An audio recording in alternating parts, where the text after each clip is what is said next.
ప్రభు అయిన యేసుక్రీస్తు నామములో చేరికి వచ్చిన మీ అందరికీ హృదయపూర్వక వందనాలు. అందరికి వందనాలండి. మన ప్రభువును రక్షకుడైన యేసుక్రీస్తు నామానికి మహిమ ఘనత ప్రభావం కలుగును గాక. హల్లెలూయా.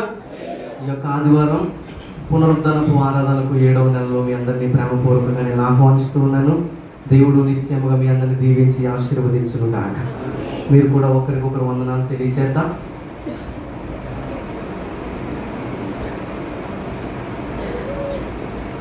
మీ అందరికీ నా వందనాలు.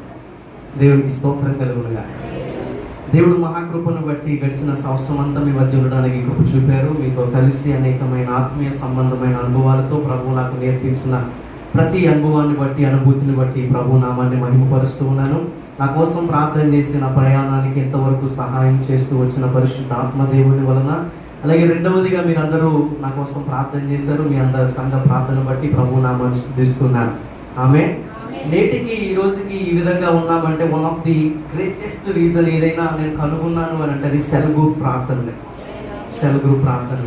ఎందుకంటే ఒక తాడు విడవని విధంగా, కట్లు తెంచని విధంగా ముడిపడిపోయి సంఘం అంతా కలిసి ప్రతి తెల్లవారుజామున ప్రార్థన చేయడం ఎంత అద్భుతం అండి. ఎక్కడ ఏ సంఘంలో ఇప్పటి వరకు ఎక్కడ జరగలేదు. One of the first church that I have seen, మొట్టమొదటి సంఘం నేను చూసింది ఇలాంటి సెల్ గ్రూపులు జరిగింది పాల్ యాంగిటో చర్చ్. తర్వాత మన సంఘంలోనే దేవుడు ఇటువంటి ప్రభు చూపించారు. ఖచ్చితంగా మీరు కొనసాగించండి. నేను లెక్క పెట్టుకుంటా ఉన్నాను, ఒక చోట రాసుకుంటా ఉన్నాను. నాకు వినిపించిన, నాకు కనిపించిన ప్రతి కార్యాలు, సెల్ గ్రూప్ ప్రార్థన వల్ల జరిగిన కార్యాలన్నీ ఒక చోట రాసుకుంటాను. ఎప్పుడైనా ప్రభు కృప చూపితే మరొకసారి ఆ విషయాలన్నీ మీతో మాట్లాడతాను. హల్లెలూయా. ఈ సెల్ గ్రూప్కి అన్నింటికి అడగడానికి కానీ, చేయడానికి కానీ, గ్రూప్స్ డివిజన్స్ కానీ, ఫెలోషిప్ మీటింగ్లు కానీ, ఏం చెప్పినా కానీ ఏదో చిన్నపిల్లడని చూడకుండా, అనుభవం లేదు, వయసు లేదు అని అనుకోకుండా నా మాటలు ఆలకించి విని ఇప్పటి వరకు ఆచరణలో ఉంచిన మీ అందరికి వందనాలండి. నిజంగా వాస్తవానికి నేను చెప్తే మీరు వినడం ఏంటి అనుకునే బుద్ధి ఎవరికి లేదు. అందరూ కూడా వినయ విధేయతలతో దేవుని పరిచయం ముందుకు తీసుకెళ్ళడానికి ప్రభు కృప చూపారు. నిశ్చయంగా మీ అందరిని బట్టి ప్రభువుని స్తుతిస్తూ ఉన్నాను. అయితే వాస్తవికంగా ఈ వారంలో ఒక అద్భుతమైన సాక్ష్యం. మొన్నటి మంగళవారం అనుకుంటాను, నేను ఆపరేషన్ చేయించుకోవడం జరిగింది. పన్ను తీయించుకుందామని వెళ్ళాను, కాకపోతే అది ఒక ఆపరేషన్లా జరిగింది, కుట్లు వేయడం జరిగింది. అయితే దేవుని మహాకృపను బట్టి నేడు మీతో మాట్లాడడానికి ప్రభు నాకు ఆరోగ్యం ఇచ్చారు. రాత్రి కుట్లు తీశారు. అయినా ఈ ఉదయం నా కొన్ని సంవత్సరాలకు, 1 సంవత్సరం తెలియదు, 2 సంవత్సరాలు తెలీదు. అయితే ఈ కాలానికి ఒక చివరి ప్రసంగం మీతో పంచుకోవాలని ఇక్కడ నిలబడడానికి పరిశుద్ధాత్మ దేవుడు మరొకసారి ప్రభు నాకు కృప చూపారు. అందుని బట్టి మీ అందరికీ నా వందనాలు. ఓకే, తర్వాత సెల్ గ్రూప్ ప్రార్థనకు వచ్చేస్తే లీడర్స్ మరింత బాధ్యతగా, భారంగా, నేను లేనప్పుడు కూడా ఆ విధంగానే ఉండాలని ఖచ్చితంగా ప్రభు ఆ విధంగా మిమ్మల్ని నడిపించును గాక. ఎందుకంటే మీరు మనుషుల మెప్పు కొరకు చేయట్లేదు, కానీ దేవుని రాకడ వరకు, పర్యాంతరం వరకు దేవుని పరిచర్యను కొనసాగిస్తున్నారు. అటు రీతిగా ప్రభు మీకును సహాయం చేయను గాక. ఎప్పటికప్పుడు నేను లీడర్స్తో మానిటర్ చేస్తూనే ఉంటాను. అక్కడికి వెళ్ళినా కానీ నేను ఈ పరిచర్యకి వేరుగా అయిపోను, కానీ ఆంధ్రాకి, ఇండియాకి దూరంగానే ఉంటాను, కానీ మీకు ఎప్పుడు దగ్గరగానే ఉంటారని ప్రభు పేట తెలియజేస్తూ మీ అందరికీ నా హృదయపూర్వక వందనాలు. అందరూ కలిసి ఒక అధ్యాయం ధ్యానం చేద్దాం. చాలా రోజుల తర్వాత బైబిల్లో మరొక పుస్తకం, వేరొక పుస్తకం నుండి నేర్చుకోవడానికి. ఎందుకంటే ప్రకటన గ్రంథాల నుంచి ఇన్నాళ్ళు ధ్యానం చేస్తాం. అయితే ఈరోజు ఈ సంవత్సరానికి ఒక చివరి ప్రసంగంగా కొలస్సీ పత్రికలో నుంచి మీతో మాట్లాడాలని నేను ఇష్టపడుతున్నాను. దయచేసి అందరం కలిసి కొద్ది నిమిషాలు దేవుని వాక్యంలో నుంచి ధ్యానం చేయడానికి కొలస్సీలకు రాసిన పత్రిక 1వ అధ్యాయం 8వ వచనాన్ని చదువుకుందాం.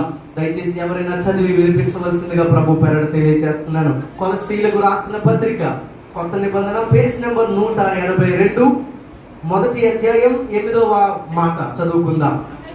అతడు మా విషయంలో నమ్మకమైన క్రీస్తు పరిచారికుడు. దేవునికి స్తోత్రం కలుగునుగా. అందరి వైపు చూస్తూ దేవుని వాక్యాన్ని వినడానికి ప్రభు మనకి సహాయం చేయునుగాక. ఈ పగటిగల సమయమందు పరిశుద్ధాత్మ దేవుడు నాతో పాటు మీ అందరినీ కూడా వాక్యంలో ఆలోచించి ఒక అద్భుతమైన అవకాశం ప్రభు మనకి ఇచ్చి ఉన్నారు కనుక దయచేసి అందరూ వినియోగించుకుందాం. ప్రార్థన పూర్వకంగా ఈ వాక్యాన్ని మనం అర్థం చేసుకుందాం. ఒకసారి నాతో కలిసి అందరూ మాట చదువుతారా? అతడు చెప్పాలి. అతడు మా విషయంలో నమ్మకమైన క్రీస్తు పరిచారికుడు. దేవునికి స్తోత్రం కలుగునుగా. జాగ్రత్తగా ఒక్కొక్క మాట ఆలకిస్తూ వెళ్దాం. నేను చాలా విస్తరించి మాట్లాడిన కానీ వచనంలో నుండి మీతో మాట్లాడడానికి ఈరోజు ఇష్టపడుతున్నాను. అతడు మా విషయంలో ఎవరట చెప్పడానికి వచ్చే గట్టిగా, అతడు మా విషయంలో ఎవరు? నమ్మకమైన క్రీస్తు పరిచారికుడు. జాగ్రత్తగా ఆలకిద్దాం. ఈ వాక్యం చాలాసార్లు దైవజనులు కూడా మనతో మాట్లాడారు. అయితే ఒక కొత్త కోణంలో పరిశుద్ధ ఆత్మదేవుడి ఉదయం మనతో మాట్లాడను గాక. హల్లెలూయా. అక్కడ రాయబడిన మాట ఈ విధంగా ఉంది కదా, he is the person who is a faithful follower of Christ. ఆయన నమ్మకమైన క్రీస్తు పరిచారికుడు అని వాక్యం సెలవిస్తుంది. ఎవరైనా అసలు నమ్మకమైన క్రీస్తు పరిచారికుడు ఎట్లా అయ్యాడు అనే విషయాన్ని కాస్త మీతో మాట్లాడతారు. నా వైపు చూస్తున్నారా? నమ్మకమైన క్రీస్తు పరిచారికుడు. అందరూ చెప్పండి. చప్ప ఉంది, కొంచెం గట్టిగా చెప్పాలి, ఇంకొంచెం గట్టిగా. టిఫిన్ చేసి అన్నం వచ్చామన్నామో చేతి పైకి ఎత్తండి. దేవుడికి యథార్థవంతులు ఇస్తే ఇష్టం. టిఫిన్ చేసి మేము వచ్చామన్నామో చేతి పైకి ఎత్తండి. నిజమే, అందరూ భక్తులండి వాళ్ళు. దేవునికి స్తోత్రం కలుగును కాదు. టిఫిన్ చేయకుండా రాత్రి నుంచి ఉపాసం ఉన్నవాళ్ళు అన్నామో చెయ్యి పైకి ఎత్తండి. వీళ్ళందరినీ బట్టి దేవుడు నామని మహిమపరచబడును కాక. ఉదయం నుంచి పచ్చి మంచిని కూడా ముట్టుకోలేదు అన్న వాళ్ళు చేతులు పైకి ఎత్తండి. Tea permission granted, tea permission ఇచ్చేసాను. కొన్ని పచ్చి మంచినీళ్ళు కాదు కానీ ఏవో మంచినీళ్ళు తాగమంటే ఏమీ తినలేదు. అయితే అన్నం వచ్చి అయిపోయాక హల్లెలూయా. మన 11 గంటలకు అయిపోతుంది కానీ 11 గంటలకు అయిపోతుంది కాబట్టి ఏమీ తినకుండానే రండి. ఓకేనా? దేవునికి స్తోత్రం కలుగును కాక. హల్లెలూయా, హల్లెలూయా. పిప్పొని తీయించుకుంటే 2 రోజులు ఏం తిన్నారనుకోండి, ఆదివారం ఆరాధన ఒక పూట 2 గంటలు అయిపోతుంది. దేవునికి స్తోత్రం కలుగును కాక. అయితే ఇక్కడ రాయబడిన మాట జాగ్రత్తగా ఆలోచిద్దాం. అందరం బిగ్గరగా చెప్తాం ఒకసారి. నమ్మకమైన క్రీస్తు పరిచారికుడు. సరిపోలేదు, ఇంకొంచెం గట్టిగా. నమ్మకమైన క్రీస్తు పరిచారికుడు. ఇంకొంచెం గట్టిగా. నమ్మకమైన క్రీస్తు పరిచారికుడు. నా ప్రియ సంఘమా, జాగ్రత్తగా ఆలోచించండి. దేవుడు మనల్ని ఒక్కొక్కరిని ఒక్కొక్క నమ్మకమైన క్రీస్తు పరిచారికులుగా కోరుకుంటున్నాడు. దేవుడు ఒక క్రైస్తవుడిగా మారితే సరిపోదా ఆయనకి? ఒక అన్యుడు ఒక క్రైస్తవుడు అని ఒక మతం మార్చుకుంటే సరిపోదా ఆయనకి? ఒక అన్యుడు బాప్తిసం పొందేసి చచ్చిపోతే సరిపోదు. ఒక వేరే వ్యక్తి లేకపోతే మందిరానికి వచ్చి నేను క్రైస్తవుని అనిపించుకుంటే సరిపోదు. మరి ఏం చేయాలా? రక్షణ పొందిన మనమందరము నమ్మకమైన క్రీస్తు పరిచారికులుగా మారాలి. హల్లెలూయా. వాస్తవానికి ఒక విషయం చెప్పనండి, మానవుడు ఏం కావాలో మానవుడికే తెలియదు. తెలుసా మీకు అది? మానవుడు ఏం అవ్వాలనుకుంటున్నాడో మానవుడికే తెలియదు. మానవ జీవితం ఎలాంటి జీవితమో తెలుసండి? తృప్తి లేని జీవితం. ఎలాగలో 10వ తరగతి చదివేసి ఆపేద్దాం అనుకుంటే ఇంటర్ చదవాలి, అంతేనా? చదవకపోతే తృప్తి ఉండదు. ఫోన్లో ఇంటర్ అయిపోయింది కదా, గొట్టెక్కేసాం అనుకుంటే మరలా ఏంటి? డిగ్రీ అయిపోయింది కదా, 15 సంవత్సరాలు కష్టపడ్డాం, ఇప్పుడైనా రెస్ట్ తీసుకుందామంటే మానవుడి జీవితంలో మరలా ఏం చేయాలా? ఉద్యోగం. ఏం చేయాలి? ఉద్యోగంలో పోయి సెటిల్ అయిపోతే ఉద్యోగం వచ్చినట్టు ఏంటి చెప్పాలి. మీకు తెలియని విషయాలా? మ్యారేజ్. ఫోన్లే పెళ్లి చేసుకున్నాం కదా, సుఖంగా కొన్నాళ్ళు బ్రతుకుతామంటే మళ్ళీ పిల్లలు. ఫోన్లే పిల్లలు పుట్టేశారు కదా, సర్లే చిన్నపిల్లలతో ఆడుకుందాం అనుకుంటే వాళ్ళు ఎదిగిపోతారు, వాళ్ళు స్కూల్లో జాయిన్ చేయాలి, అక్కడి నుంచి ఇంకో బాధలు. ఇలా మానవుడి జీవితానికి తృప్తి లేదండి. మానవుడి జీవితంలో తృప్తిగా బ్రతికే ఒక రోజు లేదు. మానవుడు తృప్తి పడేది ఒకే ఒక చోట. ఎక్కడ? మీకు తెలియని విషయాలు ఏవో మాట్లాడేద్దాం అనుకుంటారేమో. మానవుడు తృప్తి పడేది ఒకే ఒక మాటల్లో. ఏమేంటది? భోజనం. కడుపు నిండా పెరుగన్నం తినేసాక చికెన్ ముక్క తింటారా? తినలేవు, మళ్ళా ఇంకో పూట రావాలి దానికి. మానవుడు తృప్తి పడేది ఎక్కడ? ఓన్లీ భోజనం దగ్గరే. అంటే మానవుడి జీవితంలో ఎక్కడా తృప్తి లేదు, ఏ మౌన తృప్తి లేదు. అంబానీ అయిపోయాడు. ఇప్పుడు అంబానీ ప్రపంచం భారతదేశంలోనే కోటేశ్వరుడు అయిపోయాడు కదా, ఇంట్లో కూర్చోవచ్చుగా. తృప్తి లేని జీవితానికి ఇంకా ఏదో అవ్వాలి. Bill Gates, one of the greatest richest person in this world, Bill Gates అనుకోవచ్చుగా, ఎందుకులే నేను గొప్ప అయిపోయింది కదా ఇంకెందుకులే అది కూర్చోవచ్చుగా, కూర్చోట్లే, ఇంకా సంపాదిస్తున్నాడు. మానవుడి జీవితానికి ఎక్కడ తృప్తి లేదండి. ఏం చేసినా కానీ ఇంకోటి చేయాలి, ఇంకోటి చేయాలి, ఇంకోటి చేయాలి. దేవునికి స్తోత్రం కలుగునుగా. జలగకి ఇద్దరు కూతుర్లు. ఎంతమంది జలగ తెలుసా? నీకు ఎక్కడ తెలుస్తుంది? అంతా సిమెంట్ రోడ్లు, హైవేలు, షాపింగ్ మాల్లు అవి అయిపోయినాయి. ఇప్పుడు జరగంటే ఎవరు తెలిసి ఇక్కడ చేయి పైకి ఎత్తండి. ఏం తాగుతుంది? బాదం మిల్క, రక్తం తాగుతుంది. జరగ కంట ఎంతమంది కూతుర్లు? ఇద్దరు కూతుర్లు. కానీ మనిషికి 4 కూతుర్లు అంట. ఎంతమంది? 4. జనగకి ఇద్దరు కూతుర్లు. బైబిల్ చెప్తుంది. ఇద్దరు పేర్లు ఏంటి తెలుసా? ఇమ్ము. జనగ ఏమంటది? నువ్వు ఎంత ఇచ్చినా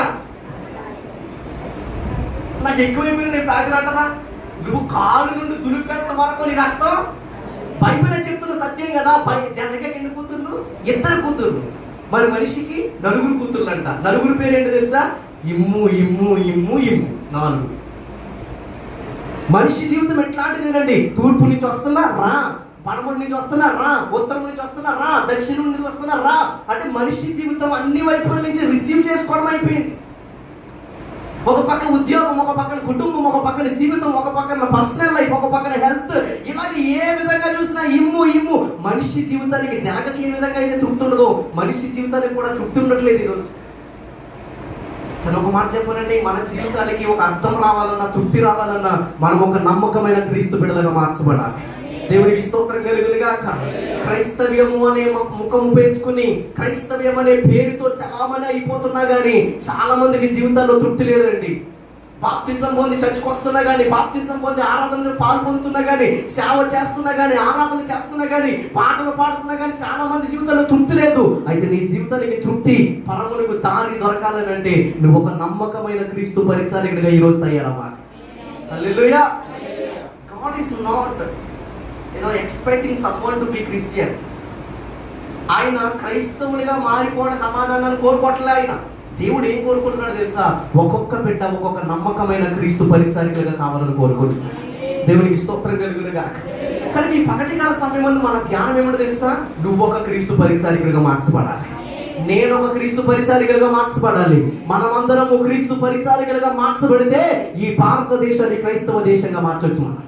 దేవునికి స్తోత్రం కలుగునుగాక. ఈ చుట్టుపక్కల ఉన్న 7 ప్రాంతాల కోసం మనం 7 సంవత్సరాలు కాదు 12 సంవత్సరాల నుంచి ప్రార్థన చేస్తున్నాం. అవన్నీ ఒకే రోజు రక్షణలోకి వస్తాయి. ఇప్పుడు తెలుసా? మనమందరము క్రీస్తు పరిచారికులుగా మార్చబడితే. చెప్పండి, మన జీవిత యొక్క లక్ష్యం ఏమిటి? కోటేశ్వరులు అవ్వడమా? కోటేశ్వరుడికి కూడా ఇంకొక ఆశ ఉంది. మన జీవితం లక్ష్యం ఏంటి? మీ పిల్లలందరూ బాగా చదవడమా? బాగా చదివిన తర్వాత కూడా ఇంకా ఆశలు ఉంటాయి. మరి మనకి ఎప్పుడు తృప్తి వస్తుందో తెలుసా? మనం ఒక నమ్మకమైన క్రీస్తు పరిచారికులుగా తయారవునప్పుడు మన జీవితంలో తృప్తి కలిగిన జీవితాలుగా తయారవుతాయి. దేవునికి స్తోత్రం చెప్పండి గట్టిగా. Hallelujah. So what is the target of our life? మన జీవితం యొక్క లక్ష్యం ఏమిటి? మన జీవితం యొక్క ఉద్దేశం ఏమిటి? మన బ్రతుకు యొక్క ఉద్దేశం ఏమిటో తెలుసండి. ఖచ్చితంగా చచ్చేలోపు మనం అందరము క్రీస్తు పరిచారికులుగా మార్చబడిపోవాలి. స్తోత్రం కలుగునుగా. ఎందరికి తెలుసా? ప్రపంచంలో ప్రఖ్యాతిగాంచిన ఒక దైవజనుడు ఉన్నాడు, బిల్లీ గ్రహాం. అన్న ఒకసారి గట్టిగా, కొంచెం గట్టిగా చెప్పాలా? కొంచెం గట్టిగా. అయ్యి బాబా, మీ ముత్యాలు ఏమైనా రాలిపోతే వెళ్ళేటప్పుడు ఏరుకుంటే కొంచెం గట్టిగా చెప్పండి. బిల్లీ గ్రహాం అలాంటి ఒక గొప్ప దైవజనుడి దగ్గరికి వచ్చి, the president of America, board of president of America, అంటే అమెరికాలో ప్రెసిడెంట్ చేసే బోర్డు అంతా బిల్లీ గ్రహాం దగ్గరికి వచ్చి, sir why can't be president of America? Sir మీరు ఎందుకు అమెరికాకి ప్రెసిడెంట్గా చేయకూడదు? మీకు జ్ఞానం ఉంది, దేవుడు తెలివితేటలు ఇచ్చారు, మీరంటే తెలియని వాళ్ళు ఎవడు అమెరికాలో లేరు, ఎంత గొప్ప వ్యక్తివైన నువ్వు ప్రెసిడెంట్గా ఎందుకు పోటీ చేయకూడదు అని అడిగితే ఆ దైవజనుడు చెప్పాడంట. ఏమని చెప్పాడు తెలుసా? I don't want to be A step down to become the president of this America. అంటే నేను ఒక అడుగు దిగి ఈ దేశానికి ప్రెసిడెంట్ అవ్వాలనుకోవట్లే. అంటే దాని అర్థం ఏమిటి? తను పొందిన సేవ, తను చేస్తున్న సేవ, తను పొందిన ఆ ప్రత్యేకమైన పిలుపు ప్రెసిడెంట్ కంటే కూడా గొప్పదనే కదా. దేవునికి స్తోత్రం కలుగునుగా. ఈ లోకంలో అన్నిటికంటే మిక్కిలు గొప్పదేంటి తెలుసా? నమ్మకమైన బిడ్డగా నువ్వు మార్చబడ్డా. హల్లెలూయా. నేను నమ్మకమైన క్రీస్తు పరిచారికుడిగా బిల్లీ గ్రహాం ఉన్నప్పుడు నేను ప్రెసిడెంట్ పదవిని కూడా వదిలేసానని చెప్పాడు. దేవునికి స్తోత్రం కలుగునుగా. ఈరోజు పరిశుద్ధాత్మ దేవుడు మనందరితో మాట్లాడుతున్న మాట తెలుసా? మనం ఒక్కొక్క నమ్మకమైన క్రీస్తు బిడ్డలుగా మార్చబడుతుందిగా. హల్లెలూయా. క్రైస్తవులు అనిపించుకుంటే సరిపోదండి, మందిరానికి వస్తే సరిపోదండి, ఆరాధన చేస్తే సరిపోదండి, నలుగురికి యేసు ప్రభు గురించి చెప్తే సరిపోదండి. మరి ఏం చేయాలండి? మనం ఒక్కొక్కరు ఒక్కొక్క నమ్మకమైన క్రీస్తు పరిచారికులుగా తయారవ్వాలి. Hallelujah. That is our target of our life. ఇది కాకుండా నువ్వు ఏం చేసినా కానీ నీ జీవితానికి ఏముండదు. There is no satisfaction in your life. ఇది తప్ప నువ్వేం చేసినా కానీ తృప్తి ఉండదు మన జీవితానికి. ఇది చేసి చూడు, ఖచ్చితంగా నీ జీవితాన్ని తృప్తికరంగా దేవుడు మార్చుతాడు. హల్లెలూయా. నీ శాలరీ కొంచెమైనా నీ జీవితం తృప్తిగా ఉంటుంది. నీ ఎడ్యుకేషన్ తక్కువైనా నీ జీవితం తృప్తిగా ఉంటుంది. అందరూ అవమానించేవారైనా నీ జీవితం తృప్తిగా ఉంటుంది. ఇరుగు పొరుగు వారు ఎవరు లేకపోయినా నీ జీవితం తృప్తిగా ఉంటుంది. వెన్ ఎప్పుడు అది జరిగింది అంటే నువ్వు ఒక నమ్మకమైన క్రీస్తు పరిచర్యకు తయారు. నువ్వు ఒంటరివైనా నీ జీవితం తృప్తిగానే ఉంటుంది. నిన్ను అందరూ విడిచిపెట్టినా నీ జీవితం తృప్తిగానే ఉంటుంది. ఎప్పుడు తెలుసా? నువ్వు నేను ఒక నమ్మకమైన క్రీస్తు పరిచర్యకు తయారు. అయితే కొలస్సీ పత్రికల్లో ఏమని చెప్పాడు తెలుసా? అతడు అనండి ఒకసారి గట్టిగా, అతడు నమ్మకమైన క్రీస్తు పరిచారికుడు. ఎవరు అతడు? ఎవరు ఆ వ్యక్తి? నా పేరు చెప్పలేదు అక్కడ. శ్రీధర్ నమ్మకమైన క్రీస్తు పరిచారికుడు అంటే నన్ను అడుగుదు. మరి ఎవరి పేరు చెప్పారు? 7వ వచనం చదివితే మనకు అర్థమవుతుంది. 7వ వచనంలో ఏమనుందో తెలుసా? ఎపెఫ్రా అను మా ప్రియమైన తోటిదాసు. దేవునికి స్తోత్రం చెప్పండి గట్టిగా. కొంచెం గట్టిగా స్తోత్రం చెప్తాం అందరం కలిసి. ఎవరంట? ఎపెఫ్రా. అందరూ చెప్పాలి. ఏంటది? మీ నోరు తిరగట్లేదు కదా, నిజం చెప్పండి. అప్పుడు కాదు, ఎపెఫ్రా అనండి. నమ్మకమైన క్రీస్తు పరిచారికుడు. ఎవరైన పేరు ఏంటట? ఎపెఫ్రా. ఎపెఫ్రా లాంటి వాడు ఇంకెవరు లేరా చర్చిలో? ఆ చర్చిలో క్రైస్తవులు ఉన్నారు సార్. ఆ చర్చిలో వాక్యం తెలిసిన ఉన్నారు. ఆ చర్చిలో ప్రసంగం చేసే వాళ్ళు ఉన్నారు. ఆ చర్చిలో గొప్ప గొప్ప వాళ్ళు అందరూ ఉన్నారు. ఆ చర్చిలో గవర్నమెంట్ ఉద్యోగులు ఉన్నారు. ఆ చర్చిలో ఎంప్లాయీస్ ఉన్నారు. అందరూ ఉన్నారండి. కానీ అందరినీ పొగడట్లేదు. ఇక్కడ అపోస్తలుడైన పౌలు ఏమని చెప్తుంది తెలుసా? అంతమందిలోని కూడా ఎపెఫ్రా ఒక్కడే నమ్మకమైన క్రీస్తు పరిచారికుడు. స్తోత్రం చెప్పండి ఏంటి? హల్లెలూయా. నేను ఎపెఫ్రాని ఇంటర్వ్యూ చేశాను. ఎవరిని? చిన్నగా చెప్పాలి, చెవుడు వచ్చి చెప్పాలి. ఎపెఫ్రాని ఇంటర్వ్యూ చేశాను sir. How can be possible?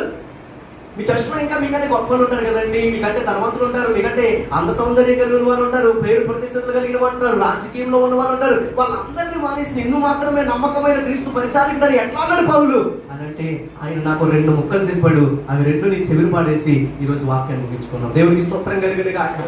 హల్లెలూయా. ఎపెఫ్రాని అడిగాను, ఎపెఫ్రా నువ్వు ఒక క్రైస్తవుడిగా ఆగిపోలేదే, నువ్వు ఒక స్వార్థికుడిగా ఆగిపోలేదు, నువ్వు ఒక సేవకుడిగా ఆగిపోలేదు, నువ్వు నమ్మకమైన క్రీస్తు పరిచారికుడికి ఎట్లా మారేవారంటే ఎపెఫ్రా నాకు 2 మాటలు చెప్పాడు. ఆ 2 మాటలు మీకు చెప్పేసి నేను వాక్యాన్ని ముగిస్తాను. దేవుడికి మంచి స్తోత్రం చేయలేదా? హల్లెలూయా. ఈరోజు చెప్పండి, మన హీరో ఆఫ్ ది లెసన్ ఈరోజు ఎవరు? ఎపెఫ్రా ఏం చేశాడు? ఎపెఫ్రా ఏం చేశాడు? చర్చికి 10 కోట్లు ఇవ్వలా, పెద్ద చర్చికి స్థలం కొనిచ్చేయలేదు. ఎపెఫ్రా ఏం చేశాడు తెలుసా? నమ్మకమైన క్రీస్తు పరిచారికుడిగా మారాడు.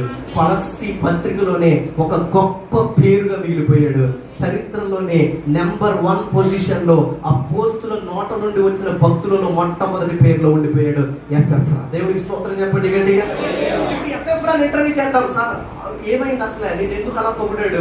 నమ్మకమైన క్రీస్తు పరిచారికుడు నువ్వు ఎట్లా మారు? నీ జీవితానికి అంత తృప్తి ఎందుకు వచ్చింది అని అంటే ఎపెఫ్రా 2 మాటలు చెప్పాడండి. ఆ 2 చెప్పేసి నేను వాక్యాలు ముగిస్తాను. దేవుడికి స్తోత్రం కలుగునుగా. అంటే జాగ్రత్తగా ఆలోచించండి. అందరూ నా వైపు చూస్తూ దేవుని వాక్యాలు విందాం. పౌలు అనండి కొంచెం గట్టిగా. ఏ పౌలు? ఏ పౌలా? ఏ పౌలు? అపోస్తుడైన పౌలు, అపోస్తల్ పౌల్. ఓకే, అపోస్తుడైన పౌలు గారు నా వైపు చూస్తున్నారా? అపోస్తుడైన పౌలు గారు ఆయన సంఘాలు స్థాపించుకుంటా వెళ్ళేవాడు. ఆ స్థాపించిన సంఘాన్ని ఏం చేసేవాడు తెలుసా? నానాటోడికి ఇచ్చేసి ఇంకో ఊరు వెళ్ళి ఇంకో సంఘాలు కట్టేవాడు. అక్కడ ఇంకొకరికి ఇచ్చేవాడు. ఇంకొక ఊరు వెళ్ళి ఇంకొక సంఘాన్ని కట్టేవాడు. అక్కడ ఇంకొక పాస్టర్ గారిని పెట్టేవాడు. ఇట్లా అపోస్తుడైన పౌలు చాలా సంఘాలు కట్టాడు. ఇంచుమించు చెప్పాలి అని అంటే 1వ శతాబ్దంలో అపోస్తుడైన పౌలు కట్టిన సంఘాలు ఎవరు కట్టలేదేమో అంతగా దేవుడు అపోస్తుడైన పౌలు వాడుకున్నాడు. స్తోత్రం కలిగిన గాక. ఎలాంటి తెలుసు అపోస్తుడైన పౌలు? గర్వం అనే గుర్రం ఎక్కి దేవుడు లేడు, ఎవరు లేరు, దేవుడికి నాకు పడదు, దేవుడు అంటే వేరు నేనంటే వేరని దేవుడికి ఎప్పుడు విరోధం ఉండి అదే పౌలుని దేవుడు గొప్పగా వాడుకున్నాడు. స్తోత్రం కలుగునుగా. మీకు విషయం చెప్పనండి, దేవుడి గురించి ఎవరైనా తప్పుగా మాట్లాడితే మీరు అసలే మాట్లాడొద్దండి, మౌనంగా ఉండండి. ఏదో ఒక రోజు దేవుడే వారిని మార్చుకుని మారు మనసులోకి నడిపించి గొప్ప సాక్షిగా వాడుకుంటాడు. దేవుడికి స్తోత్రం కలుగునుగా. అపోస్తుడైన పౌలు గారు సంఘాన్ని స్థాపించుకుంటూ వెళ్ళాడు. అయితే ఒకరోజు కొలస్సీ అనే ఊరు వచ్చాడు. ఏ ఊరు వచ్చాడు? నేను చెప్తా ఉంటాను. ఏంటి కొన్ని ఆపరేషన్ చేయకుండా నేను మాట్లాడుతున్నాను కానీ మీరు మాట్లాడలేదు. ఏదో పిప్పులు తీయించుకున్న వచ్చో నాకు అవుతున్నా. కొంచెం గట్టిగా చెప్పాలి. ఏ ఊరు వచ్చాడు? కొలస్సీ. కొంచెం గట్టిగా. కొలస్సీ అనే ఊరు వచ్చాడు. కొలస్సీ అనే ఒక ఊరు వచ్చి అక్కడ ఒక చర్చిని కట్టాడు. ఏం కట్టాడండి? ఏమంటే సంఘం కట్టడం అంటే మాటలు కదండి. ఏ సంఘమైనా, ఎంత గొప్ప సంఘమైనా మొట్టమొదటిగా ఎంతమంది స్టార్ట్ అవుతుంది? రెండవ మనం ప్రార్థన పెట్టుకోవచ్చు అంటే 100 మంది వస్తారా? మరి మేము చాలా దూరం నుంచి వచ్చాం, మరి ప్రార్థన పెడతాం, మరి వస్తారా? వాడపాలెం సంఘం ఒక్కరితో స్టార్ట్ అయ్యింది, ఒక్కరితో. ఇక్కడ సంఘం ఇద్దరితో స్టార్ట్ అయ్యింది. దేవునికి స్తోత్రం కలుగునుగా. హల్లెలూయా. అద్దిగోళ్ళ సంఘం ఒక కుటుంబంతో ప్రారంభమైంది. కానీ రానున్న దినాల్లో దేవుడి వాటిని ఎలాగ ఆశీర్వదిస్తాడు దేవుని చెప్పు. హల్లెలూయా. అయితే వాస్తవానికి చెప్తున్నాను, ఏ సంఘమైనా ఒకరితోటో ఇద్దరితోటి ప్రారంభం అవుతుంది. కానీ ఒక విషయం చెప్పిన, ఆరంభంలోనే ఆ సంఘానికి నువ్వు స్తంభంగా మారాలి. Praise the lord. స్తోత్రం కలుగునుగా. కానీ జాగ్రత్తగా ఆలకించండి. ఇప్పుడు అపోస్తలుడైన పౌలు అన్ని ఊర్లు తిరుగుతూ ఒక రోజు కొలస్సీ అనే ఒక ఊరు వచ్చాడు. ఏ ఊరు వచ్చాడండి? ఒక కథలా వివరిస్తాను, అందరూ జాగ్రత్తగా విందాం. కొలస్సీ అనండి. పక్కన చెప్పండి. కొలస్సీ అని లస్సియా, మేఘాలస్సి, గ్రేప్లస్సి కాదు. కొలస్సీ సంఘానికి వచ్చాడు, ఊరు వచ్చాడు. కొలస్సీ ఊరు వచ్చి అక్కడ అక్కని, ఆ తమ్ముడిని, ఆ అన్నయ్యని బతిమాలుకుని ఒక సంఘాన్ని కట్టాడు. ఏమంటే సంఘం అంటే ఊరకన అయిపోయేది కాదు. చాలా మందిని బతిమాలాలి, చాలా మందిని అడగాలి, చాలా మందిని రిక్వెస్ట్ చేయాలి. ఎన్నెన్నో పాటలు పడితే ఒక సంఘం కట్టబడుతుందండి. అలాగే అపోస్తలుడైన పౌలు కొలస్సీ సంఘంలో కొంతమందిని రిక్వెస్ట్ చేసి, అయ్యా మీ అరుగు మీద కొంచెం కూటం పెట్టుకుంటామంటే అయ్యా అంటే ఒక ఆయన అరుగిచ్చాడు. ఆయన పేరు ఏంటి తెలుసా? ఫిలోమోన్. హల్లెలూయా. ఎవరండి? ఫిలోమోన్ కనపడతారు కదా, తర్వాత వచ్చిన పుస్తకం ఉంది కదా ఫిలోమోన్. ఆ ఫిలోమోను ఏమిచ్చాడు? అరుగిచ్చాడు. కొలస్సీ ఊర్లో ఫిలోమోను అపోస్తలుడైన పౌలుకి ఏమిచ్చాడు? అరుగిచ్చాడు. సరే పెట్టుకో, దేవుడి నుంచి వచ్చావు అదండి, మరి ఏమండి, మరి నేను రోమ ప్రభుత్వానికి చెందినండి కానీ రక్షించబడ్డానని సాక్షి చెప్పినాడు. నాకు గొప్పగానే రక్షించబడ్డావు, సర్లే నా అరుగు మీద పెట్టుకొని. ఫిలోమోన్ ఆ ఊర్లో ధనవంతుడు కనుక ఫిలోమోన్ ఏమిచ్చాడు? అరుగిచ్చినందుకే దేవుడు బైబిల్లో అతనికి ఏమిచ్చాడు తెలుసా? గొప్ప స్థానాన్ని ఇచ్చాడు. దేవుడికి స్తోత్రం కలుగునుగా. దేవుడికి ఇచ్చిన మాటికి ఎన్నడూ ఎప్పుడు కూడా తిరిగి ఇవ్వకుండా దేవుడు లేడు. నువ్వు దేవునికి 7 అంతలుగా ఇస్తే అది 700 అంతలుగా వెనక్కి వస్తుంది. స్తోత్రం కలుగునుగా. How fast you hit the ball to the ball. అంటే మనం ఎంత గట్టిగా బాల్ మనం గోడ కొడతాం అంతే గట్టిగా వెనకొస్తా. చూసారా? అలాగే దేవుడికి ఇచ్చేయన్నీ మనకు వెనక్కి వచ్చేస్తూ ఉంటాయి. దేవుడికి స్తోత్రం కలుగునుగా. జాగ్రత్తగా ఆలోచించండి. ఇప్పుడు అపోస్తలుడైన పౌలు ప్రార్థన పెట్టుకుంటారంటే ఎవరు ఇచ్చారు? అరుగు ఇచ్చాడా? ఇస్తే ఆ అక్కనే ఆ తమ్ముడిని 4 చాక్లెట్లు కొనుక్కెళ్ళి, ఇదిగో మా సండే స్కూల్ బ్యాచ్ అంతా చేయకొస్తాము, ఆ బ్యాచ్ అంతా వచ్చి కూర్చున్నాం. అలా కూర్చుని కొన్ని సంవత్సరాలు అక్కడ ఏమైందో తెలుసా? సంఘం అయిపోయింది. ఏమైందండి? సంఘం అయిపోయింది. ఇప్పుడు ఫిలోమోన్ కాస్త ఏమన్నాడు తెలుసా? సర్లే ఎలాగ అరుగు మీద పెట్టుకున్నావు కదా, ఎలాగ అరుగు మీద పెట్టుకున్నావు కదా, ఆ అరుగు పక్కన 2 సెంట్లు ఉంది, అక్కడ సచ్ కట్టాలి, అక్కడ ప్రార్థన చేసుకుందాం అయ్యారు అని చెప్తే అప్పుడు అపోస్తలుడైన పౌలు ఏమన్నాడు తెలుసా? అయ్యా ఇప్పుడు ఇక్కడ సంఘం కట్టేశాను కదా, మీ చర్చిలో ఎవరికొకరికి నేను సేవ అప్పగిస్తాను. ఇప్పుడు నేను ఎక్కడికి వెళ్తాను తెలుసా? బయట తీసుకెళ్తాను. దేవుడికి స్తోత్రం కలుగునుగా. జాగ్రత్తగా ఆలోచిస్తున్నారా? అరిగిచ్చారు. అరిగిచ్చిన తర్వాత సంఘం అయిపోయింది. సంఘం అయిపోయిన తర్వాత ఇప్పుడు అపోస్తలుడైన పౌలు ఏమని చెప్పాడు తెలుసా? నేను వేరే ఊరు వెళ్ళిపోతున్నాను, మీ చర్చిలోనే ఎవరొకరు మీరు నడిపించుకోవాలయ్యా అని చెప్పేస్తే అప్పుడు ముందుకు వచ్చింది ఎవరు తెలుసా? నమ్మకమైన క్రీస్తు పరిచారకుడైన ఎఫ్ఎఫ్రా ముందుకు వచ్చాడు. దేవుడికి స్తోత్రం కలుగునుగా. హల్లెలూయా. ఒక సేవకుని సేవా భారాన్ని మోయడానికి ఒక వ్యక్తి లేచి నిలబడ్డాడు, ఆయన ఎఫ్ఎఫ్రా. దేవుడికి స్తోత్రం కలుగునుగా. హల్లెలూయా. హల్లెలూయా.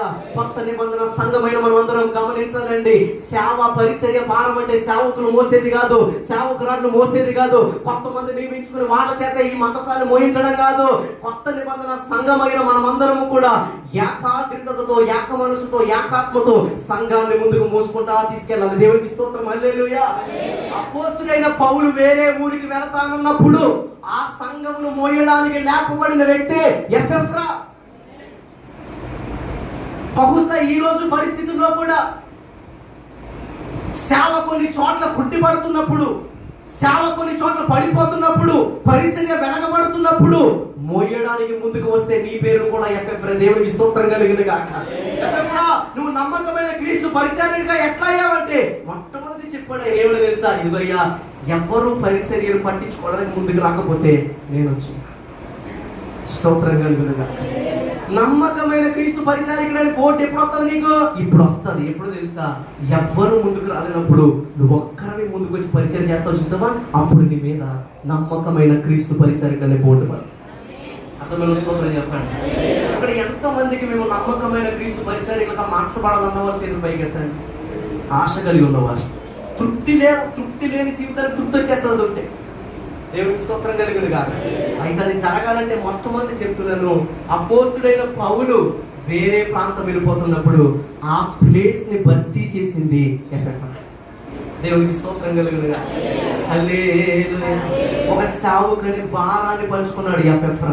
ఒక సేవకుని యొక్క దర్శనాన్ని పంచుకున్నాడు ఎపెఫ్రా. ఈరోజు నేను అంటాను, ఎపెఫ్రాలో ఉన్న మొట్టమొదటి అనుభవం ఏంటో తెలుసా?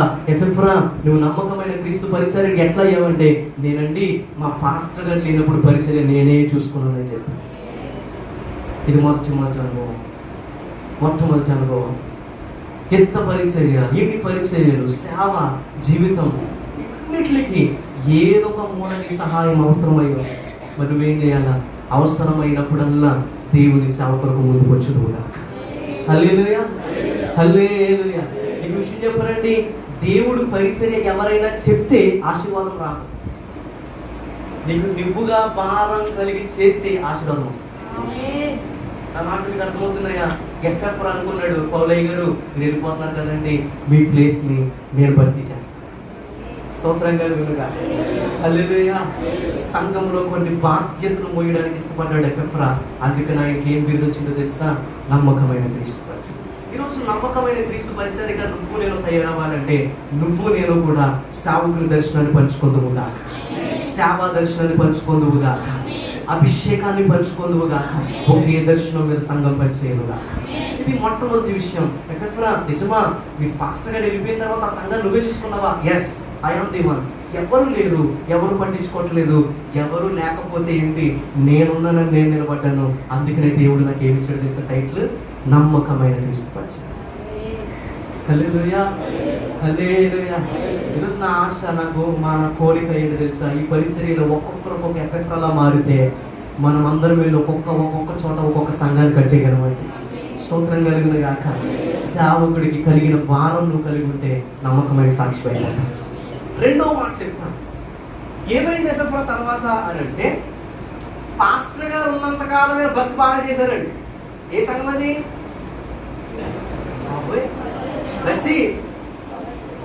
ఏ సంఘం? కొలస్సి సంఘం. ఎప్పుడు భక్తి చేశారు బాగా? పాస్టర్ గారు ఉన్నంత కాలం అబ్బో గొప్పగా భక్తి చేశారు. మంచి పాటలు పాడేవారు, మంచిగా ఆరాధన చేసేవారు, మంచిగా పాటలు ఏకీపించేవారు. అయితే ఈ పాస్టర్ గారు అయిన పౌలయ్య గారండి వేరే సంఘము స్థాపించడానికి వేరే చోటకి వెళ్తే ఈ లోపల ఈ సంఘంలో ఏమొచ్చేసింది తెలుసండి? భక్తిలో అనగారిపోవడం మొదలయ్యింది, భక్తిలో సన్నగిలిపోవడం మొదలైంది. ఒకప్పుడున్న భక్తి ఇప్పుడు లేదు, ఒకప్పుడున్న ఆత్మీయత ఇప్పుడు లేదు, ఒకప్పుడు ప్రార్థన చేసేవారు అది ఇప్పుడు లేదు, ఒకప్పుడు వాక్యం చదివేవారు ఇప్పుడు అది లేదు. సంఘం ఏమైపోయిందో తెలుసా? నెమ్మదిగా దిగజారిపోయింది. హల్లెలూయా. ఎపెఫ్రా, నువ్వు నమ్మకమైన క్రీస్తు పరిచర్య ఎట్లా అయ్యావయ్యా అంటే రెండో మాట చెప్తున్నాడు, అందరూ ఆరిపోతుంటే నేను ప్రభువు కోసం వెలిగించబడ్డా. కొన్ని చెప్పండి, స్తోత్రం కలిగి. హల్లెలూయా. ఎపెఫ్రా, how it is possible for you? నీకు ఎలా సాధ్యమైంది? నువ్వు ఎలా అనిపించుకున్నావు నమ్మకమైన క్రీస్తు పరిచారికుడు అని అంటే రెండోదిగా చెప్తున్నాడు, అందరూ ఆడిపోతున్నారు, అందరూ ప్రార్థన మానేస్తున్నారు, అందరూ ఇష్టం వచ్చినట్టు చేసుకుంటున్నారు, అందరూ ఇష్టం వచ్చిన కలాపాల్లో పాల్గొంటున్నారు. కానీ నేను ఒక్కడు మాత్రం అందరూ ఆరిపోతుంటే నేను ఒక్కడిని వెలిగించబడ్డా. స్తోత్రం కలిగినగా. ఒక ఉదాహరణ చెప్పేసి నేను వాక్యాల్లోకి వెళ్తాను. మనందరికీ బాగా తెలుసు, నేను ఎవరిని ఏ కులాన్ని మాట్లాడట్లేదు, నాకు బాగా ఇష్టమైన, నేను ఎక్కువగా చదువున ఒక వ్యక్తి గురించి మీద చెప్పాను. అంబేద్కర్, మహనీయుడు అంబేద్కర్ గారు తను చదువుకుంటున్న సంవత్సరాల్లో తన స్నేహితులందరూ అడిగేవారంట, రే అంబేద్కర్, క్షమించండి అంబేద్కర్, నువ్వు రాత్రంతా మేలుకునే ఉంటున్నావేంటి? పగలేమో మాతో కాలేజ్కి వస్తున్నావు, 4 గంటల నుంచి మాతో స్కాలర్షిప్ పనికి వస్తున్నావు, మాతో కలిసే ఉంటున్నావు, రాత్రంతా పడుకోవట్లేదంట అంబేద్కర్ నువ్వు అని స్నేహితులు అడుగుతుంటే ఆయన అన్నాడట, ఎరా అంబేద్కర్ చెప్పాడంట, అరే నా ప్రియ స్నేహితులారా, నా చేత ఆల్రెడీ నిద్రపోయిందిరా, నా చేత ఆల్రెడీ పడిపోయింది, కాబట్టి నేను ఒక్కడినైనా లేచి నిలబడితే, నేను ఒక్కడినైనా మేలుకుగా ఉంటే నా జాతిని నేను అంటించగలను, రేపగలను అని గొప్పగా ఆ రోజు అతను స్టేట్మెంట్ ఇవ్వడం జరిగింది. స్తోత్రం కలుగునుగా. నా జాతి ఎలాగా నిద్రపోయింది, కానీ నేనైనా మేలుకొని ఉంటాను అన్నట్లుగా అంబేద్కర్ చేశాడు. కాబట్టి ఈరోజు ఒక కులానికి ఆయన పరిమితి కాదు. చాలా మంది అంటారు మన ఆంధ్రాలో ఒక కులానికి పరిమితం అని. కాదండి, ఆయన మహార్ అనే కమ్యూనిటీలో ఆయన జన్మించాడు. ఆయన మహారాష్ట్ర, ఆయన పుట్టిన ప్రాంతానికి నేను వెళ్ళాను. ఆయన పుట్టిన ప్రాంతంలో ప్రతి ఇంటికి ఆయన ఫొటోస్ ఉంటాయి. ఆయన ఒక దేవుళ్ళగా అక్కడ కొలుస్తారు. దాని అంతటికి గల కారణం ఏమిటో తెలుసండి, ఒకే ఒకటి, అందరూ పడిపోతుంటే ఆయన ఒక్కడు లేచిన వాడు. స్తోత్రం కలుగునుగా. ఈ విషయం నేను ఎందుకు మాట్లాడుతున్నాను మీతో, అంబేద్కర్ హైలైట్ చేయడం కోసం కాదు. నేను ఎందుకు మాట్లాడుతున్నాను తెలుసా, అందరూ పడిపోయినప్పుడు నువ్వు ఒక్కడో లేపబడితే, నిలబడగలిగితే దేవుడు గొప్పగా నేను వాడుకుంటాడు. ఎఫ్ఎఫ్రా జీవితంలో కూడా అదే జరిగిందండి. ఎగ్జాక్ట్లీ చర్చ్ లో ఉన్న వాళ్ళందరూ ఇంక చర్చ్ మానేస్తున్నారు, ఆరాధన మానేస్తున్నారు, సెల్ గ్రూప్ మానేస్తున్నారు, కానీ ఒక్కడే నిలబడ్డాడు. పడిపోతున్న వారి మధ్యలో నువ్వు ఒక్కడమే బ్రతకాలి. దేవునికి స్తోత్రం కలుగునుగా. అద్భుతమైన స్తోత్రం చెప్పండి. హల్లెలూయా. అందరితో పాటు చర్చికి వెళ్తే ఏమవుతుందండి? అందరూ వెళ్తున్నారు, బైబిల్ పట్టుకుంటే ఏమొస్తుందండి? అందరూ విడిచిపెట్టినా నువ్వు ఒక్కడు పట్టుకుంటూ వస్తావు. వార్ప రూతు బహుశా మోయాబు దేశానికి ఇద్దరు కలిసి వెళ్తే ఏమి రాకపోదు. నేను వార్ప వెళ్ళిపోయినా కూడా రూతు వచ్చింది కాబట్టి రూతు సాక్షాత్తు యేసు ప్రభువుకి తల్లిగా మార్చబడింది. నా పాయింట్ అదే, అందరూ వదిలేస్తున్నప్పుడే దేవుడు నువ్వు గట్టిగా పట్టుకోవాలి. నీ పక్క గదిలో ప్రార్థన జరగలేనప్పుడు ఈ గదిలో ప్రార్థన జరగాలి. హల్లెలూయా, హల్లెలూయా. కుటుంబంలో నాన్నగారు ప్రార్థన తగ్గినప్పుడు నీ ప్రార్థన ఎక్కువ అవ్వాలి. కుటుంబంలో నీ భర్త ప్రార్థన చేసుకోకపోతే భార్య ప్రార్థన ఎక్కువ అవ్వాలి. భార్య ప్రార్థన తక్కువైపోతే భర్త ప్రార్థన ఎక్కువ అవ్వాలి. ఇలా జరిగితే హల్లెలూయా, స్తోత్రం కలుగునుగా. తడి పొలాల మధ్యలో మండే పొలగా నువ్వు మార్చబడి. ఎఫ్ఎఫ్రా జీవితం అంటే అదేనండి. అన్ని తడి పొలలే, అన్ని తడిగారిపోయిన పొలలే, కానీ అభిషేకము చేత మండించబడుతున్న ఒక్క పొల్ల మధ్యలో ఉంది. సంఘాన్ని మొత్తం దహించి వేసింది. స్తోత్రం కలుగునుగా. హల్లెలూయా. నీకు తెలిసిన సైన్స్ ఏంటి చెప్పనా? మనకు తెలిసిన సైన్స్ ఏంటి చెప్పనా? తడి పొలలు అంటుకోవు కదా, అవునా? తడి పొలలో నీకు విషయం చెప్పనా, అడివంతా పచ్చిదే. ఒక్క చోట తగలెడితే అడివంతా కాలిపోయిన చరిత్రలో దాఖలు ఎన్ని ఉన్నాయి? మరి పచ్చడివి కాలిపోవడానికి గల కారణం ఏంటి తెలుసా? అది పచ్చదనంలోనో అది తడిగా ఉందని కాదు. అంత అభిషేకం నువ్వు తెచ్చగలిగితే, అంత అగ్ని నువ్వు తెచ్చగలిగితే, అంత ప్రార్థన నువ్వు చేయగలిగితే, ఒక ఎఫ్ఎఫ్రా లాగా మండించబడిన వ్యక్తివి నువ్వు అయితే, నీ కుటుంబమే కాదు, సంఘమే కాదు, ఈ గ్రామాలు సైతం తగలడిపోతాయి. దేవునికి స్తోత్రం కలుగునుగా. Hallelujah. It's not about how bad situation is. నీ సిచ్యువేషన్ ఎంత బ్యాడ్గా ఉన్నది అన్నది కాదు, నువ్వు ఎంత ప్రార్థన చేస్తున్నావు అన్నది పాయింట్. అర్థమైన స్తోత్రం చెప్పండి. ఎఫ్ఎఫ్రా అనండి. మొట్టమొదటికి ఏం చేశాడు తెలుసా? సేవకుడి బాధ్యత వేసుకున్నాడు, నువ్వు వేసుకోవాలి. రెండు ఏం చేసింది తెలుసా? అందరూ ఆరిపోతుంటే ప్రభు కోసం వెలిగించబడాలి. స్తోత్రం చెప్పండి గట్టిగా. నీ పక్కోళ్ళు ఆరిపోతుంటే నువ్వు వెలిగించబడాలి. నీ ఇంట్లో వాళ్ళు ఆరిపోతుంటే నువ్వు ఒక్కడవే వెలిగించబడాలి. స్తోత్రం కలిగిందిగా. 7 ఆరిపోయిన పొలాలు ఉన్నాయి ఎస్ఐ ఇంట్లో. ఎవరింట్లో? ఎస్ఐకి 7 కొడుకులు పుట్టారు. ఒక్కడిదే వెలిగించబడిన పొల్ల కాదు, అందరూ ఆరిపోయిన పొల్లే. అప్పటికి ఎస్ఐకి పేరేంటి తెలుసా? బైబిల్ పెట్టిన ముద్దు పేరేంటి తెలుసా? ఎస్ఐ మొద్దు. ఏంటి? ఎస్ఐకి 7 కొడుకులకి బైబిల్ పెట్టిన పేరేంటి తెలుసా? ఎస్ఐ మొద్దు. మొద్దు అంటే ఏంటి? కాయలు ఉంటాయా? పువ్వులు ఉంటాయా? ఏమి ఉండవు. మొద్దు అంటే ఏంటి? అయ్యి బాబోయ్, మొద్దు అంటే ఏంటండి? చెట్టు తెలుసండి మీకు? చట్నీ పూర్తిగా నరికైతే ఏముంటుందండి కింద? మొద్దు కదా. అలాంటి జీవితం ఎవరిదే? ఎస్ఐ జీవితం. అయితే ఆ ఎస్ఐకి 8వ కొడుకు పుట్టాడు.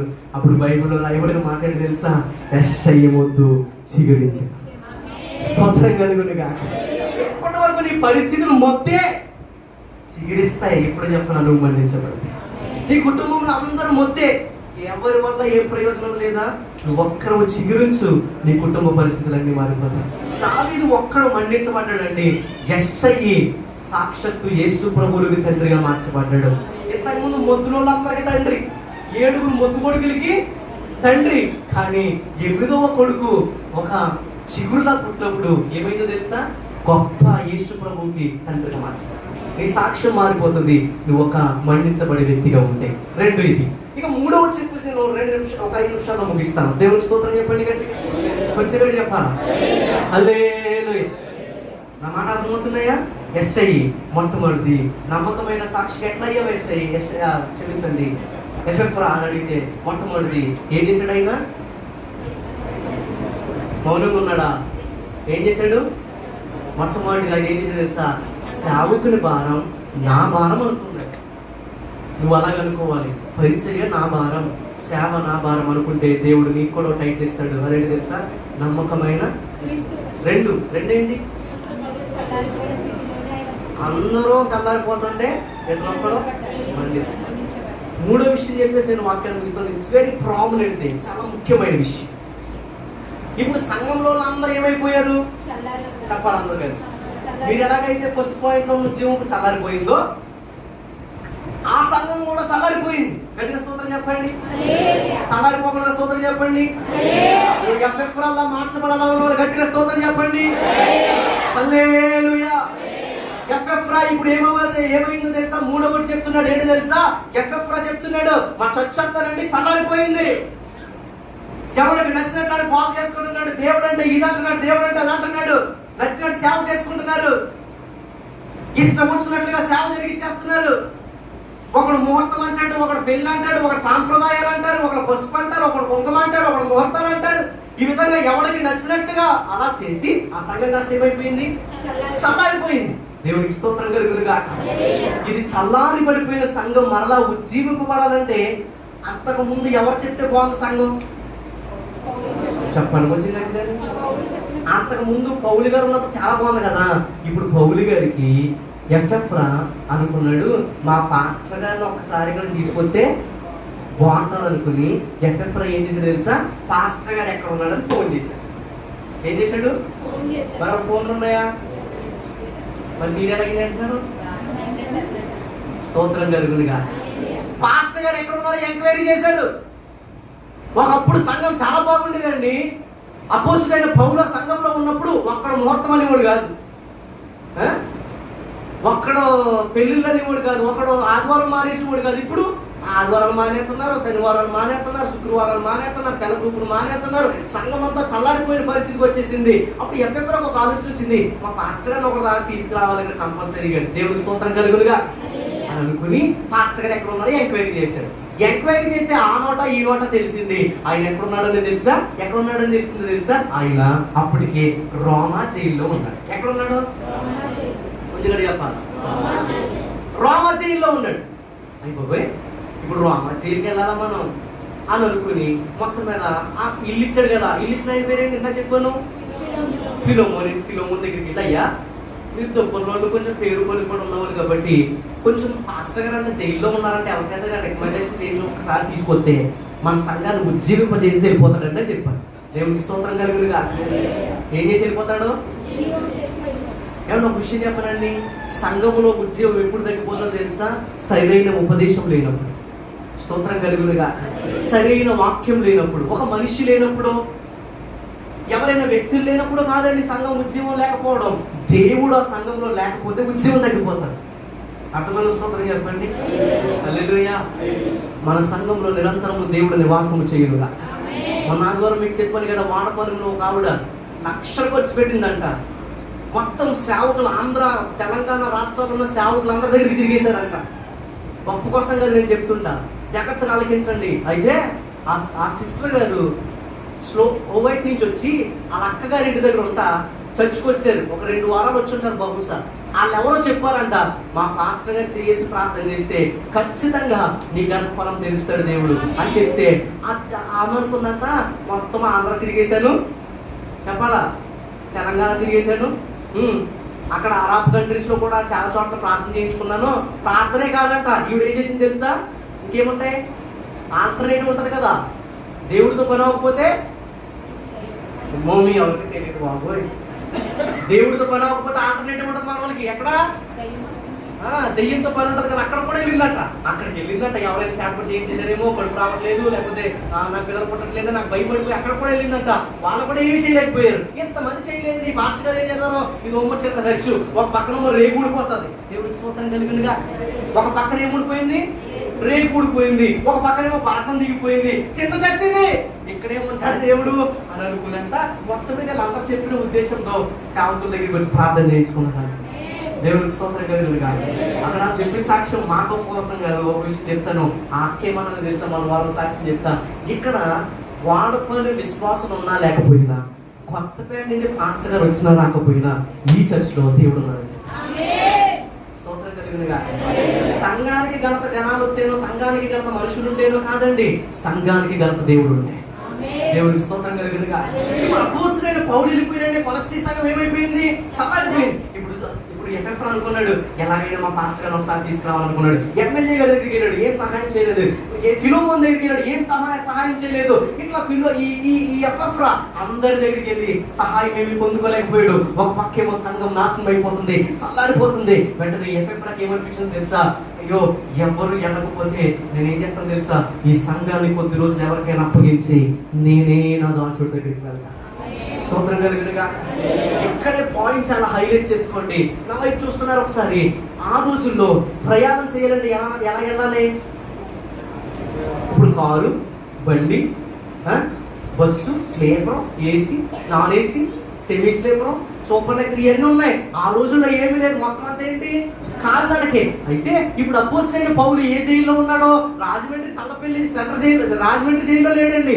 తీరా చూస్తే ఈ పౌలు గారు కాస్త రోమా జైల్లో ఉన్నాడు. అంటే ఎంత దూరం తెలుసా, కొలస్సీ నుండి రోమాకి అక్షరాల 1200 కిలోమీటర్ల దూరంలో ఉన్నాడు. అంటే బహుశా ఇక్కడ నుండి కేరళ ప్రాంతం అంత దూరం. ఏ ఊరది? రోమా. ఇప్పుడు ఎఫ్ఎఫ్ఐ ఏం చేయాలా? 1200 కిలోమీటర్లు ప్రయాణం చేయడానికి నా దగ్గర సామర్థ్యం లేదే, 1200 కిలోమీటర్లు ప్రయాణం చేయడానికి ఏం చేయాలి అని ఆలోచిస్తున్నప్పుడు సంఘాన్ని చూస్తుంటే బాధేసేసి ఏం చేసేది తెలుసా, ఇదిగో మొత్తం అన్ని విడిచిపెట్టేసి, డబ్బులున్నాయా, ధనం ఉన్నాయి, ఇవన్నీ పక్కన పెట్టి తినకపోయినా 1200 కిలోమీటర్లు తన సంఘ క్షేమం కొరకు ప్రయాణం చేసేవాడు ఎఫ్ఎఫ్ఐ. దేవునికి స్తోత్రం కలుగునుగా. 1 కిలోమీటర్ 2 కిలోమీటర్ కాదండి, 1 మైలు 2 మైళ్ళు కాదండి, 1200 కిలోమీటర్లు. అక్షరాల ఒక మనిషి నడిస్తే ఎన్ని రోజుల్లో చేరతాడు తెలుసా? 1 నెల 16 రోజులు ఆయన కాలి నడకన వెళ్ళింది. పెళ్లికి కాదు, ఫంక్షన్స్ కి కాదు, ఏదో ఆడంబరాలకి కాదు, సంఘము క్షేమంగా ఉండాలని ఎఫ్ఎఫ్రా తన సేవా జీవితాన్ని, తన సంఘ భారాన్ని భుజాల మీద వేసుకుని సేవకుడి దగ్గర చేరుకోవడానికి 1200 కిలోమీటర్లు ప్రయాణం చేశాడు. చెప్పండి గట్టిగా హల్లెలూయా. నిజంగా అడుగుతున్నానండి, నాకు కూడా రమ్మంటే మీరు ఒక 100 కిలోమీటర్లు ప్రార్థన కొరకు రాలేరండి, 200 కిలోమీటర్లు రాలేరండి. నిజంగా ఏ వైజాగ్ హైదరాబాద్ అయితే మీరు రాలేరు. కానీ ఎఫ్ఎఫ్ఆర్ ఒక్కడే సంఘం కొరకు భారం కలిగి ఉన్నాడు కాబట్టి 1200 కిలోమీటర్లు సంఘ క్షేమం కొరకు కాలి నడక నడిచేనాడు. స్తోత్రం చెప్పు గట్టిగా హల్లెలూయా. మూడవది, ఆయన ప్రయాసపడ్డాడు సంఘం కోసం. సంఘ క్షేమమైన ప్రాణం అనుకున్నాడు ఆయన. యేసన్న గారు ఒక అద్భుతమైన పాట పాడుతూ చివరిలో ఆయన ఆ లిరిక్స్ పెట్టితేనే ఆ పాటకు అందం వచ్చేసింది. ఆ పాట ఏంటి తెలుసా? ఏ పాట అది? కలవరి పడిన కొండల వైపు అని ఉంటుంది కదా. ఆ పాటలో ఈ లిరిక్స్ పెట్టినాక ఆ పాటకు అందం వచ్చేసింది. ఏంటి తెలుసా? సంఘ క్షేమమే నీ ప్రేమే నన్ను ఆదరించింది, సంఘ క్షేమమే నా ప్రాణం. ఒక ఇంటర్వ్యూలో చెప్పాడు యేసన్న గారు, ఈ పాట అంతా ఏదో అంతా ఉంది కానీ అలంకరణ లేదురా దీనికి అని అనుకున్నాడంట. ఈ ముక్క పెట్టగానే ఆ పాటకు మొత్తం పూర్తి అలంకరణ వచ్చిందంట. ఏ ముక్కో తెలుసా? సంఘక్షేమం. స్తోత్రం కలుగునుగాక. పిచ్చోడు కాదండి ఎఫ్ఎఫ్రా. 1 మైలు కాదు, 2 మైలు కాదు, 1200 కిలోమీటర్లు కాలి నడకను నడిచి వెళ్ళి సంఘంలో ఉన్న పరిస్థితులన్నీ దాసుడికి చెప్పాలని ప్రయాసపడ్డాడు. కొలస్సీ సంఘం కట్టబడ్డానికి గల కారణం ఆ యొక్క ఎఫ్ఎఫ్లో పడిన కాళ్ళ ప్రయాసం. స్తోత్రం కలుగునుగాక. ఈరోజు అలాంటి కాల ప్రయాసేమీ నీకు లేదు కదా, మరి ఏం చేయాలి? నీ సంఘక్షేమం కోసం కనీసం ప్రార్థన చేయలేవా? నీ సంఘక్షేమం కోసం కనీసం ప్రయాసపడలేవా? ఒకవేళ అలా ప్రయాసపడకపోతే మన సంఘం కొలస్సీ సంఘం లాగే చల్లారిపోతుంది. ఒక్క ఎఫ్ఎఫ్లో లేచినా చాలు, సంఘం మళ్ళా ఉద్యమంలోకి వస్తుంది. స్తోత్రం కలుగునుగాక. హల్లెలూయా. 1200 లాంగ్ మైల్స్, 1200 మైళ్ళు ఎఫ్ఎఫ్ఆర్ ఒక్కడే నడిచాడు. కారణం సంఘక్షేమం కోసం. ఆ సాక్ష్యం మనకి రావాలి అంటే ఖచ్చితంగా చెప్తున్నాను, మనము కాల ప్రయాసపడుతుము గాక, చేతులతో ప్రయాసపడుతుము గాక, జీవితంతో ప్రయాసపడుతుము గాక, మన సమయంతో ప్రయాసపడుతుము గాక. If you are not taking that stand, మనం ఒకవేళ అలాంటి ఎఫ్ఎఫ్ఆర్ స్థానాన్ని తీసుకోకపోతే కొలస్సీ సంఘం చల్లారిపోయినట్లే, మన పెంతెకోస్తు మందిర పరిచర్యలు కూడా చల్లారిపోతాయి. ఒక్కొక్క విధంగా ఒక్కొక్క కుటుంబంలో నుంచి ఒక్కొక్క ఎఫ్ఎఫ్ఆర్ లేపబడితే ఈ చుట్టుపక్కల ఉన్న ప్రాంతాలన్నీ ప్రభు కోసం సొంతం చేయాలి. దేవునికి స్తోత్రం కలుగునుగాక. ఎంత గొప్ప అద్భుతమైన మాట అండి. 1200 కిలోమీటర్లు ఎవడైనా వెళ్తాడా? నా వీసా కోసం 1800 కిలోమీటర్లు వెళ్ళాను నేను ఢిల్లీ. 1800 కిలోమీటర్లు ఢిల్లీ వెళ్ళా కానీ దారి పొడికి అనుకుంటామే, ఎందుకు బాబు ఈ పాటలు, ఇండియాలోనే ఉండొచ్చు కదా, ఎందుకు ఈ పాటలు అని అనిపించింది. నాకే అనిపించినప్పుడు, నా గురించి నేను వెళ్ళినప్పుడు నాకు అనిపించినప్పుడు ఎఫ్ఎఫ్ఆర్కి అనిపించుండదా? కానీ అనుకున్నాడు, నేను మడం ఒకవేళ తిప్పితే అక్కడ సంఘం ఏమైపోతుందా? నేను ఈ రోజు ఇలా వెళ్ళిపోతే సంఘం పాడైపోతుంది, నేనే పడిపోతే సంఘం పాడైపోతుంది. ఆయన అనుకున్నాడు, ఒక రోజు కూర్చుని రెస్ట్ తీసుకుందాం అనుకున్నాడు. లేదు, నేను ఒక రెస్ట్ తీసుకోవడం వల్ల నా సంఘం ఏమైపోతుంది? ప్రయాసపడతాము. హల్లెలూయా.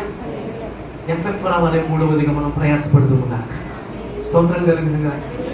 ఎఫ్ఎఫ్ఆర్లా కాకపోయినా, ఎఫ్ఎఫ్ఆర్లో కనీసం కొంచెం మట్టుకు మనం ప్రయాసపడినా ఈ సంఘాన్ని రెండింతలుగా మనం వచ్చే సంవత్సరం చేసేగాక. దేవుడికి స్తోత్రం కలుగునుగాక.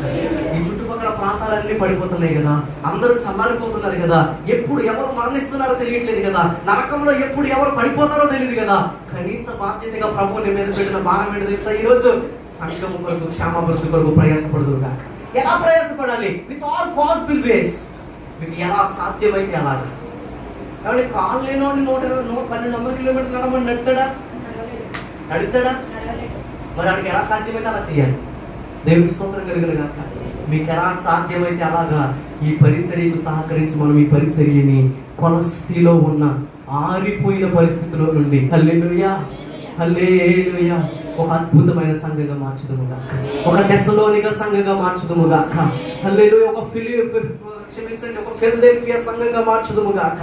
క్రీస్తు కొరకు నిలబడే నూతన యెరూషలేము సంఘంగా మార్చుదుము గాక. అర్థమైన స్తోత్రం చెప్పండి. కొంచెం కూడా చెప్తా, నేను ముగిస్తున్నాను. మనమందరం ఏమవ్వాలా?